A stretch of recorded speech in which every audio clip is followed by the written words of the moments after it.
ilmu kita dengan membaca Al-Basmalah. Bismillahirrahmanirrahim. Assalamualaikum warahmatullahi wabarakatuh. Innal hamdalillah nahmaduhu wa nasta'inuhu wa nastaghfiruh. Na'udzubillahi min syururi anfusina min sayyiati a'malina. May yahdillahu fahuwal muhtad wa may yudlil falan tajida lahu waliyyan mursyida. Asyhadu an la ilaha illallah wa asyhadu anna Muhammadan abduhu wa rasuluh, amma ba'du. Alhamdulillah, senantiasa kita memuji Allah, mengagungkan Allah, mensyukuri semua nikmatnya yang tiada terhingga, semuanya dalam rangka kita terus-menerus menambah kebaikan-kebaikan dalam kehidupan dunia ini serta mempersiapkan kebaikan-kebaikan untuk kehidupan akhirat kita semuanya. Salawat serta salam kita selalu sampaikan kepada baginda Rasulullah Nabiullah Muhammad sallallahu alaihi wasallam. Mudah-mudahan kita mampu mengikuti, meneladani dan mengamalkan semua tuntunan Nabi hingga kita bersama keluarga kita, bersama kerabat, sahabat, bersama anak cucu keturunan kita digolongkan oleh Rasulullah sebagai umatnya yang kelak mendapatkan syafaat. Amin ya rabbal alamin. Kita akan melanjutkan kisahnya para nabi-nabi Allah yang diabadikan di dalam Al-Quran, yang disampaikan oleh Nabi di dalam hadis, dalam bentuk ibrohnya, pelajarannya, atau pula hikmah-hikmah yang terkandung di dalamnya. Hari ini kita akan membahas Nabi Ilyas alaihi salam. Tidak banyak keterangan atau cerita tentang Nabi Ilyas. Namun tidak berarti bahwa Nabi Ilyas tidak memiliki keutamaan. Selama menjadi nabi pasti lebih mulia, pasti lebih utama. Namun kaidah Al-Quran, ada nabi yang diceritakan, ada nabi yang tidak diceritakan. Yang diceritakan ada yang luas, ada yang sedang, bahkan ada yang amat sangat singkat. Kira-kira Nabi Ilyas termasuk paling singkat karena hanya ada di 2 surat. Satu surat ada 3 ayat, berarti ada 6 ayat saja dari 6.600 sekian ayat-ayat Al-Quran. Tapi tetap Nabi Ilyas adalah nabi dan utusan Allah. Tidak ada bedanya dengan Nabi Musa yang banyak diceritakan, tidak ada bedanya pula dengan nabi-nabi yang lain. Siapa Nabi Ilyas alaihi salam? Dalam kitabnya Imam Ibnu Katsir tentang kisah-kisah para nabi, beliau meriwayatkan Nabi Ilyas itu anak dari seorang ayah namanya Yasin, seorang kakek namanya Pinhas bin Elizar bin Harun. Harun berarti Nabi Allah subhanahu wa ta'ala. Namun bahasa-bahasa yang digunakan atau nama-nama dahulu memang nama-nama yang sesuai dengan mereka tinggal. Maka Pinhas itu bahasa Bani Israel, Ibrani. Elizar juga demikian. Sebagaimana kita juga ada nama-nama yang notabene melekat sisi budaya. Karena nama tidak harus berbahasa Arab, yang penting artinya bagus, yang penting doa. Bahasa Jawa pun boleh, bahasa Arab itu juga boleh. Karena orang Arab maka namanya pakai bahasa Arab. Karena kita orang Indonesia namanya pakai bahasa Indonesia. Demikian juga nabi-nabi terdahulu, karena dari kalangan Bani Israel maka namanya berasal dari bahasa Ibrani atau bahasa sebelumnya. Beliau keturunan Azir bin Elizar bin Harun bin Imran. Ya, kita kadang menganggap Harun itu bahasa Arab, padahal bukan. Musa juga dianggap bahasa Arab, padahal bukan. Apalagi Adam, belum ada bahasa waktu itu karena beliau manusia pertama. Tapi baik untuk menamakan dengan nama-nama nabi, namun kita perlu memahami artinya. Nabi Ilyas hidup sekitar tahun 910 hingga 850 sebelum Masehi. Beliau keturunan keempat dari Nabi Harun alaihi salam. Karenanya beliau adalah keturunan Nabi dan beliau utus sebagai nabi.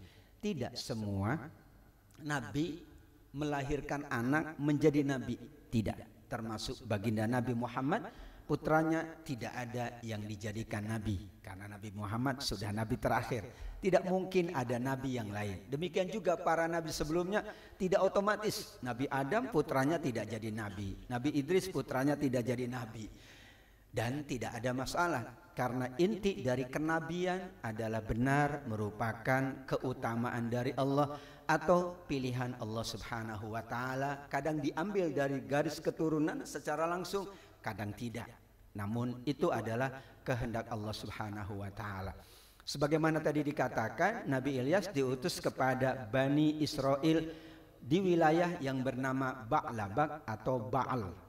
Sekarang mungkin bagian barat Damaskus yang ada di Syam atau Syria, masih wilayah Syam. Jadi wilayah Syam itu membentang dari Jordania, kemudian Yaman, kemudian juga Syria, demikian juga Palestina. Memang kawasan itu disebut kawasan Syam. Disitulah para nabi diutus oleh Allah, kecuali satu, Nabi Muhammad diutus dari bangsa Arab. Para penduduknya profesinya adalah sebagai pelaut atau nelayan. Seharusnya dalam tanda kutip mereka lebih dekat dengan Nabi, lebih dekat dengan Allah menurut pandangan para sosiolog. Karena apa yang mereka hadapi adalah sesuatu yang berat. Pelaut atau nelayan kan berat. Ia tidak tahu apa yang terjadi saat berlayar. Kalau ombaknya besar tentu akan berat. Kalau ombaknya bagus tentu akan memudahkan. Saat sulit dalam kondisi tertentu, ya, itu cenderung manusia secara sosiologi atau secara psikologi lebih mengingat Allah. Makanya orang yang melakukan perjalanan doanya mustajab. Kenapa? Karena lebih ingat Allah. Kan kita tidak tahu perjalanan itu bagaimana di tengah jalan, bagaimana ujungnya, enggak ada yang tahu. Maka kita berdoa, memohon kepada Allah. Nah, yang sedang melakukan perjalanan doanya mustajab.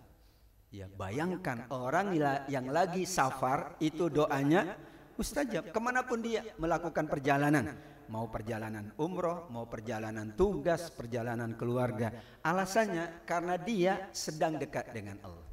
Saya pernah naik pesawat yang isinya cuma 30, ya pesawat kecil. Itu kena angin, kena ombak, kena angin atau keadaan cuaca tidak bagus, betul-betul seperti mau turun gitu ya.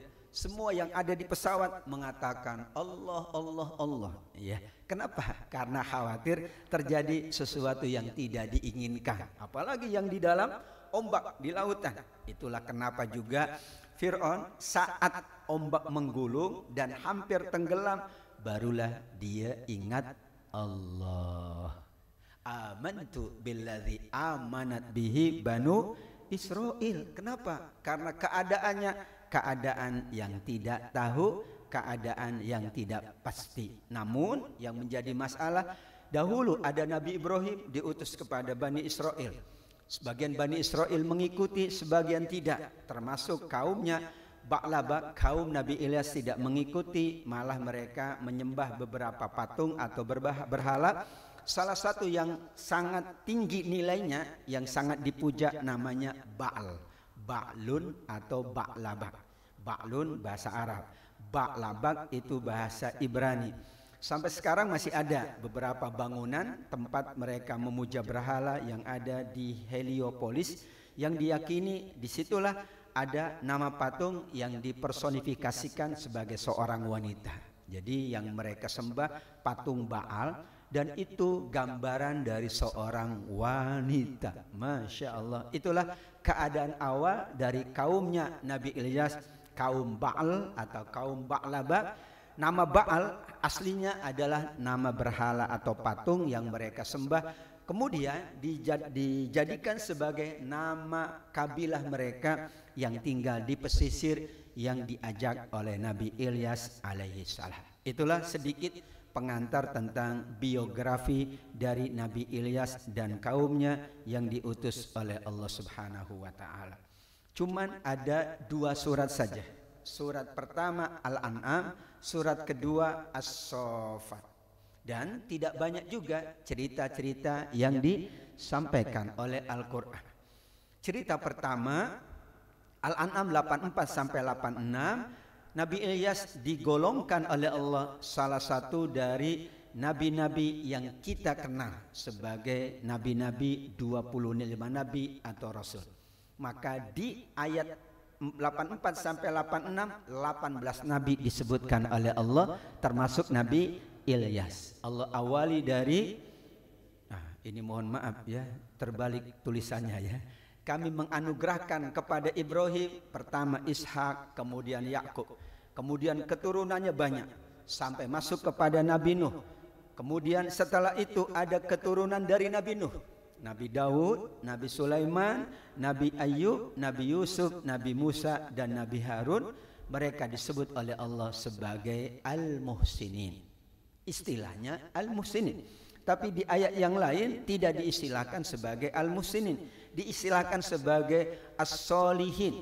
Di sini Al-An'am 85, kalau tadi nabi-nabi tadi yang disebutkan disebut Al-Muhsinin, yang amat sangat baik dalam melakukan kebaikan. Masuk pada Nabi Zakaria, Nabi Yahya, Nabi Isa, dan Nabi Ilyas disebut oleh Allah kullum minas solihin. Mereka termasuk solihin. Kenapa berbeda-beda? Padahal sama saja mereka para nabi. Kita kan baca di Al-Quran ada solihin, ada muhsinin, ada muttaqin, ada apa lagi? Banyak sekali. Intinya semuanya sama, bahwa mereka adalah termasuk orang-orang soleh, mereka adalah orang-orang muhsin, mereka adalah orang-orang muttaqin, mereka adalah orang-orang yang diberikan oleh Allah keutamaan dan kelebihan. Jadi kalau kita menyebut orang soleh sudah bagus, menyebut orang muhsin sudah bagus, menyebut orang muttaqin sudah bagus, karena istilah-istilah itu disematkan kepada para nabi utusan Allah.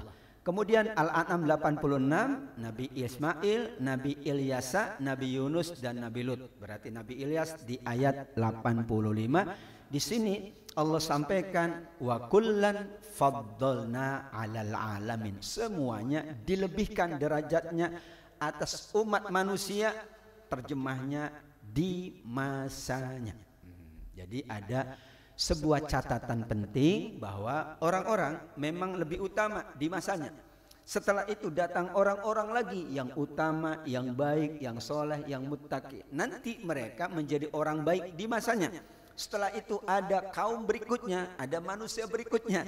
Semua diberikan keutamaan. Namun tidak bisa membandingkan keutamaan orang dulu dengan orang sekarang. Sebagaimana kita juga tidak bisa membandingkan nanti anak-anak kita, oh ayah kami begini, harusnya kami seperti ayah kami. Tidak pula, karena masing-masing ada sisi keutamaan yang sesuai dengan zamannya, sesuai dengan masanya.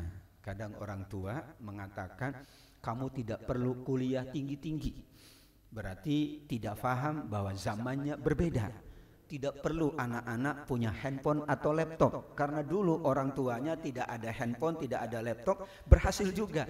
Itu berarti tidak paham wa kullan faddalna 'alal alamin. Dan setelah kita tidak tahu anak-anak kita, cucu kita, keturunan kita, kehidupannya bagaimana. Yang penting solihin, yang penting muhsinin, yang penting mendapatkan keutamaan dari Allah. Selain 18 nabi tadi, maka 7 nabi yang digolongkan 25 nabi yang lebih banyak diceritakan oleh Allah Subhanahu wa taala berada di berbagai ayat, yaitu Nabi Adam ada di Al-Baqarah, Al-A'raf, Nabi Idris pun ada, Nabi Hud, Nabi Syuaib, Nabi Saleh, Nabi Zulkifli, dan terakhir Nabi Muhammad sallallahu alaihi wasallam. Maka Al-An'am 84 sampai 86 isinya nabi-nabi yang 25, sisanya di beberapa ayat Al-Quran. Itulah cerita atau kisah tentang Nabi Ilyas yang ada di surat Al-An'am. Surat kedua adalah surat As-Saffat ayat 123 sampai 126. Disinilah baru ada penjelasan bagaimana dakwahnya Nabi Ilyas alaihissalam, tetapi amat sangat sederhana. Wa inna Ilyas laminal mursalin. Sungguh Nabi Ilyas benar-benar termasuk salah seorang dari Rasul-Rasul Allah. Karena kaumnya tidak percaya, kaumnya tidak meragukan. Sehingga ketika Nabi baca ayat ini, dan ada yang tidak percaya Nabi Muhammad adalah utusan Allah, beliau jadikan ayat ini sebagai pelajaran. Dulu saja Nabi Ilyas ada yang enggak percaya. Jadi kalau ada yang tidak percaya sama aku, berarti aku itu adalah utusan Allah. Karena tidak ada jaminan kalau dia Rasul, Nabi semua percaya. Padahal baik para Nabi itu, padahal mulia para Nabi itu, padahal soleh, padahal muhsin, padahal luar biasa akhlaknya. Tapi persoalan keimanan adalah persoalan di dalam hati manusia. Itulah penguatannya. Nabi Ilyas adalah memang salah satu dari Rasul-Rasul Allah. Apapun sikap kaumnya, bagaimanapun perilaku kaumnya, tetap tidak menggugurkan beliau sebagai Nabi. Sama dengan kita. Apapun kata orang, ya kita tetap sholat. Apapun kata orang, kita puasa, kita beribadah, kita jalankan tugas sebaik-baiknya. Karena respon atau sikap itu bisa jadi berbeda dengan keadaan para nabi, apalagi keadaan kita semuanya. Beliau menyampaikan idz qala liqaumihi ala tattaqun. Simple ya. Mengapa kalian tidak bertakwa? Atas dasar ini dan beberapa ayat, intinya kan para nabi itu ngajaknya ani'budullah wattaquh wa atiun. Memang begitu. Maka takwa menjadi pesannya para nabi. Untuk itu di antara rukun khutbah Jumat adalah pesan takwa. Ya. Berarti dari para nabi yang pertama, berikutnya sampai Nabi Muhammad, semua pesannya takwa. Demikian juga Nabi Ilyas. Dan itulah pesannya para khutbah, khatib Jumat saat menyampaikan khutbahnya, ia wajib menyampaikan ittaqullah. Apakah pakai ayat atau pakai hadis atau pakai ungkapan para sahabat tabi'in dan para ulama. Karena itu inti dari semua yang disampaikan oleh para nabi. Jadi kalau tidak ada ittaqullah, berarti belum pesan yang inti. Pesan yang lain boleh, pesan sabar boleh, pesan ikhlas boleh, kan boleh pesan apapun dalam khutbah. Tapi hendaklah diawali pesannya pesan takwa kepada Allah. Kemudian diingatkan oleh Nabi Ilyas, atad'una ba'la wa tadharuna ahsanal khaliqin. Ayo kita perbandingkan, kata Nabi Ilyas. Ini ada Baal, berhala yang kau sembah. Ini ada Allah, sebaik-baik pencipta. Pertanyaannya, apakah patut kalian menyembah yang tidak bisa apa-apa dan meninggalkan Allah yang maha segala-galanya? Kenapa melakukan perbandingan? Nabi Ibrahim kepada ayahandanya juga diperbandingkan. Ini begini, ini begini. Karena sejak awal Allah sudah melakukan itu. Wahadainahun najdain. Ada najd, yang pertama jalan kebaikan, kedua jalan maksiat. Silakan pilih. Ini perbandingannya, kebaikan ini, keburukan ini. Ada juga fa'alhamaha fujuraha wa taqwaha. Silakan dipilih. Ini pula bahasa yang penting, karena bahasa para nabi lebih banyak bahasa perbandingan. Allah pula menuntun manusia dengan akalnya, dengan wahyu, dengan ilmu, agar mampu memperbandingkan antara dua hal. Setelah ia yakin ini lebih baik, maka dia jalankan kebaikan-kebaikan tersebut. Itulah pandangan dari para ulama tafsir. Kenapa Nabi Ilyas atad'una ba'la? Ini ada Baal, ini ada Allah. Kenapa memilih ini daripada ini? Padahal salah satu sifatullah adalah ahsanal khaliqin, dan mereka bagus, mereka baik, fisiknya sempurna, diberi akal, diberi ilmu, nikmat yang banyak. Itu tanda Allah ahsan al khaliqin. Jadi berarti harusnya mereka lebih memilih Allah, karena yang mencipta mereka, yang menganugerahkan nikmat-nikmat yang tiada terkira. Itulah ayat-ayat yang menyebut dakwahnya Nabi Ilyas di surat As-Saffat ayat 123, 124 hingga 125. Imam Ibnu Katsir kemudian menuturkan pendapatnya tentang ayat tadi. Allah mengutus Nabi Ilyas kepada Bani Israel. Beliau diperintah menyuruh agar mengikuti ajaran Allah. Saat itu memang sebelum Nabi Ilyas datang, mereka sudah memiliki patung atau berhala yang disebut Baal, sebagaimana tadi di dalam surat As-Saffat. Maka tugas Nabi Ilyas adalah memastikan mereka tidak lagi menyembah selain Allah. Namun ada raja yang mengancam untuk membunuhnya karena Nabi Ilyas dengan sungguh-sungguh menjalankan tugasnya. Karena itu maka Nabi Ilyas akhirnya pergi melakukan pengembaraan dari satu bukit ke bukit yang lain untuk bersembunyi, di antaranya ke bukit Qasyun, masih di wilayah Syam. Tetapi ini menunjukkan bahwa beliau bersembunyi dari bukit ke bukit, dari satu tempat ke tempat selama 10 tahun sampai raja itu meninggal. Digantikan dengan raja yang lain, sama saja ternyata. Namun saat itu beliau keluar dari tempat persembunyiannya karena beliau bertemu dengan seseorang yang diyakini Nabi Ilyas. Sama dengan dulu ada Nabi Musa, ada Nabi Harun pendampingnya. Ini ada Nabi Ilyas, ada Nabi Ilyas. Nah, Nabi Ilyas itu diajak bersama oleh Nabi Ilyas. Jadi pada awalnya raja pertama sampai mangkat menolak, raja kedua sampai menolak pula. Padahal saat masuk kepada raja kedua banyak yang beriman kepada Nabi Ilyas, kisarannya 10.000. Artinya 10.000 yang sudah ikut Nabi Ilyas itu juga tidak mempengaruhi raja. Tetap menegaskan tidak mau mengikuti Nabi Ilyas. Bahkan memerintah lagi tentaranya untuk membunuh siapapun yang beriman dari kalangan Bani Israel. Masya Allah. Disitulah Nabi Ilyas berada di dalam gua. Ia makan yang dibawa oleh burung gagak. Wallahu a'lam. Ini riwayat saja. Artinya bahwa beliau tidak mungkin mendapatkan makanan dan minuman, maka ada burung gagak. Sebagaimana dulu katanya ada cicak. Cicak yang harusnya memadamkan api Nabi Ibrahim, tapi dia malah menambah bara api tersebut. Ada juga yang lain, burung yang memiliki peran para nabi. Namun kita katakan bahwa burung atau cicak atau ada anjing Ashabul Kahfi dengan peran apapun mereka tetap hewan, sehingga tidak ada surga dan nerakanya, tidak ada pahala dan dosanya. Ini ketetapan Allah, yang ada konsekuensi hanya manusia. Tapi Allah gerakkan hewan-hewan tadi untuk membantu Nabi. Bagaimana kalau hewan masuk surga pula? Misalnya hewan di zaman Nabi Sulaiman itu kan banyak banget. Ada semut, jumlahnya tidak bisa dihitung, ada gajah gitu, ada burung hudhud, macam-macam. Lah, itu sulit untuk menetapkan surga mereka. Karena apa? Karena tugas hewan itu mengabdi pada manusia. Tugas alam mengabdi pada manusia.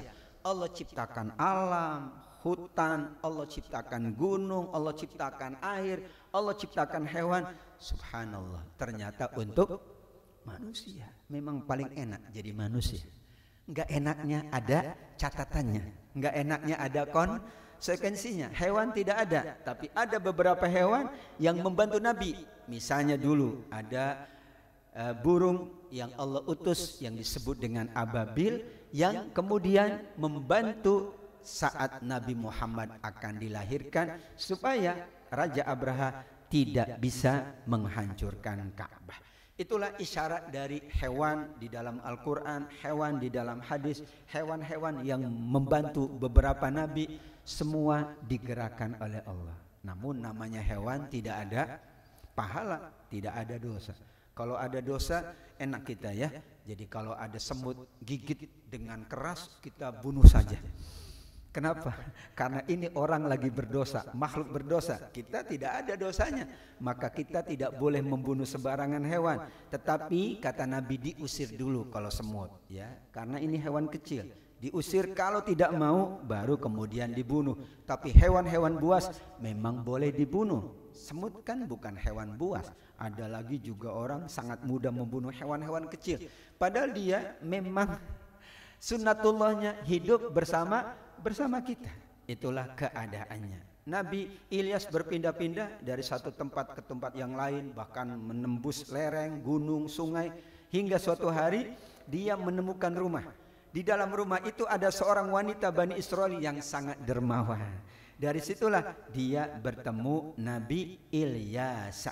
Maka wanita itu punya anak laki-laki yang dipercayai oleh sejumlah ulama, di antara anaknya putra wanita dermawan itu Nabi Ilyas, berarti wanita kaya.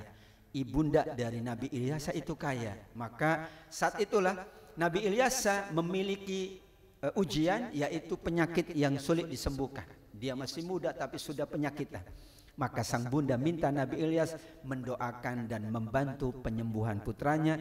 Dengan izin Allah, Nabi Ilyas mendoakan dan sembuhlah Nabi Ilyas. Karenanya ibunya mempersilakan kalau Nabi Ilyas mau membawa Nabi Ilyas dalam rangka mengajak kaumnya Baal atau Ba'labah. Itulah cerita ringkas bagaimana akhirnya Nabi Ilyas bertemu dengan wanita bangsawan, wanita kaya. Dari wanita itu ada Nabi Ilyas yang awalnya sakit, kemudian didoakan dan dibantu kesembuhannya oleh Nabi Ilyas. Karenanya ibundanya mempersilakan Nabi Ilyas, silakan bawa putraku kemanapun. Alhamdulillah akhirnya punya teman, ya, punya teman untuk mengajak kaum yang bernama Ba'labah. Terakhir adalah tentang mukjizatnya Nabi Ilyas. Mereka tinggal di pesisir. Umumnya mereka yang tinggal di pesisir sering mengalami kemarau yang panjang, namun juga terkadang ada hujan yang besar. Salah satu anugerah Allah kepada Nabi Ilyas adalah dapat mendatangkan musim kemarau atau musim hujan. Tujuan utamanya bukan untuk menunjukkan hebatnya Nabi Ilyas, tapi mengajak kaumnya. Karena ketika mereka durhaka, Allah turunkan musim kemarau selama 3 tahun berturut-turut. Kita baru 3 atau 4 bulan, Masya Allah berat. Termasuk tempat saya juga berat karena air sudah sangat sulit. Ini 3 tahun kemarau panjang. Bisa dibayangkan laut menjadi ya daratan begitu ya. Ini keadaan. Maka mereka siap untuk mengikuti Nabi Ilyas. Syaratnya, wahai Ilyas, doakan kami agar Allah turunkan hujan. Mereka bertobat, Allah turunkan hujan. Maka sholat istisqa kan lebih banyak istighfar, mohon ampun, bertobat.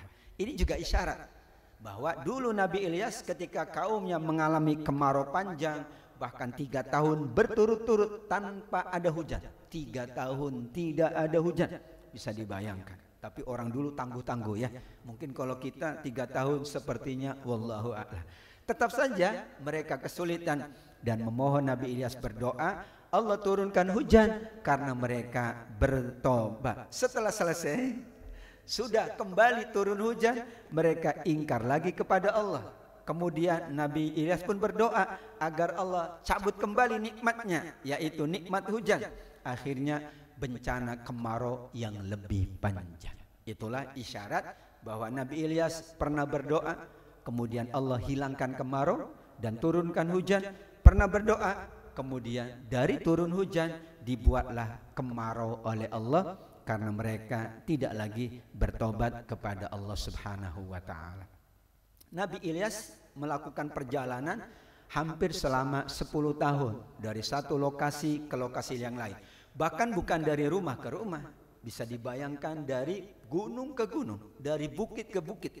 Sulit untuk mendapatkan makanan, maka beliau diberikan anugerah selalu mendapatkan rezeki makanan dari langit, tetapi melalui burung gagak. Jadi beberapa pengikutnya itu terkejut karena mereka juga ikut bersama Nabi Ilyas berpindah dari satu tempat ke tempat yang lain.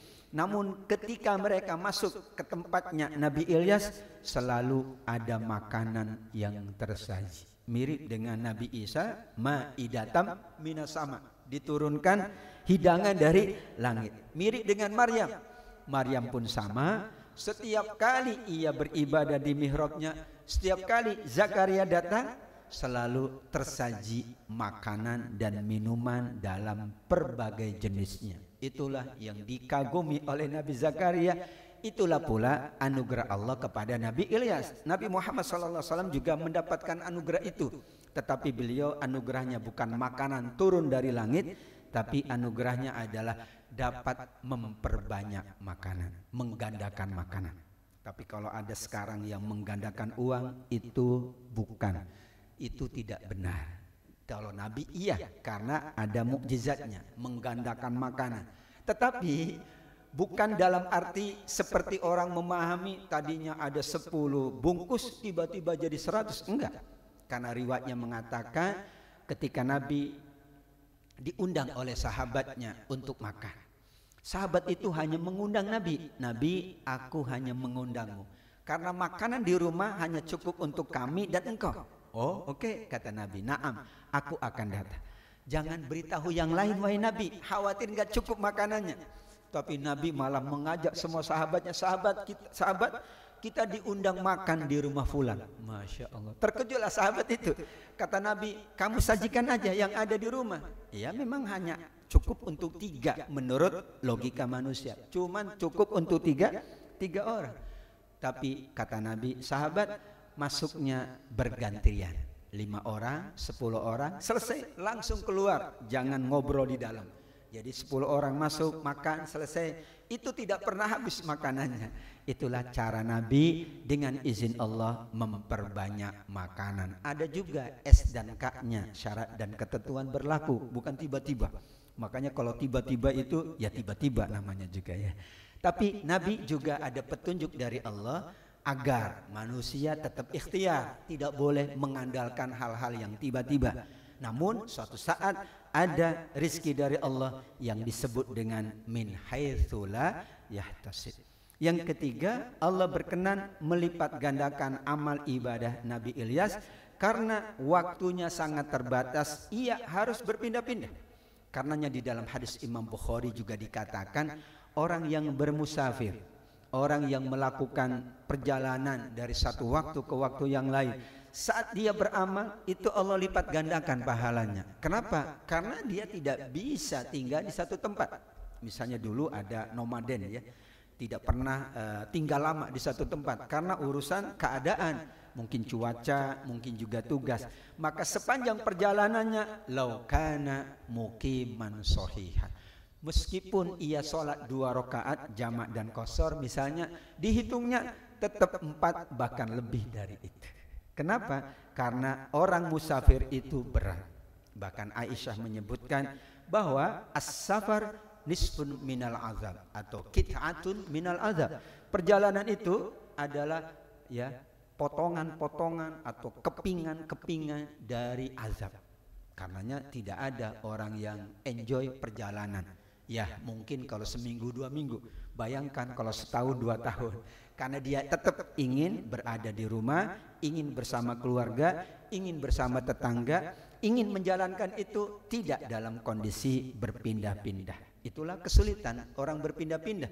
Maka para nabi memang berpindah-pindah atau berhijrah, tetapi tetap ketika mereka berpindah-pindah Allah lipat gandakan pahalanya, namun disiapkan juga tempatnya. Sebagaimana Nabi Muhammad dari Mekah berhijrah ke Madinah, sebelumnya ke Thaif, sebelumnya ke Habasyah, itu dalam rangka mendapatkan tempat yang lebih nyaman, lebih mudah beribadah dan lebih mudah menjalankan kehidupan. Itulah akhir dari kisahnya Nabi Ilyas. Tidak banyak yang Allah ceritakan di dalam Al-Quran. Nabi juga tidak banyak menceritakan Nabi Ilyas, tapi tetap posisi Nabi Ilyas adalah sebagaimana nabi-nabi, rasul-rasul yang banyak diceritakan. Masalah cerita adalah masalah berbeda dengan keutamaan. Kadang mungkin ada orang baik banget tapi jarang diceritakan. Kenapa? Karena dia tinggalnya jauh dari akses ya internet, akses media, maka kita tidak tahu pada dia soleh banget, pada dia ibadahnya bagus banget. Mungkin kalau kita analogikan dengan sekarang seperti itu. Para nabi pun ada yang Allah ceritakan panjang lebar, ada yang singkat, bahkan banyak yang tidak diceritakan. Maka 25 nabi dan rasul itu bukan membatasi jumlah nabi, karena tidak ada yang tahu jumlah nabi, jumlah rasul melainkan Allah sebagaimana tidak ada yang tahu jumlah malaikat melainkan Allah. Bahkan kalau kita jujur, tidak ada yang tahu jumlah manusia kecuali Allah. Ya, karena kita tidak tahu, jangan-jangan ada manusia yang tinggalnya di pedalaman paling dalam, di kutub, siapa yang tahu, di berbagai tempat yang kita tidak tahu. Bagaimana dengan mereka yang tinggalnya tidak dapat akses berbagai macam akses internet media, itu sulit untuk diketahui dengan pasti. Namun ya dengan ilmu pengetahuan bisa memperkirakan, bisa menyampaikan hal-hal yang sifatnya matematika, tapi hasil akhir yang sesungguhnya hanya ada di tangan Allah Subhanahu wa taala. Demikian jamaah yang dimuliakan Allah Subhanahu wa taala, majelis kita pada siang yang berbahagia ini. Jazakumullah khair kepada semua yang hadir, memberkahi masjid kita, memakmurkan masjid kita. Insyaallah ada nilai yang sangat besar di sisi Allah, memudahkan seluruh tugas-tugas dan pekerjaan kita, namun juga menjadi pundi-pundi pahala, mengangkat derajat kita di sisi Allah menjadi taman-taman surga kelak. Amin ya rabbal alamin. Wallahu a'lam bishawab. Wa sallallahu ala nabiyyina Muhammad wa ala alihi wa sahbihi wasallam. Kita sempurnakan majelis ini dengan doa penutup majelis.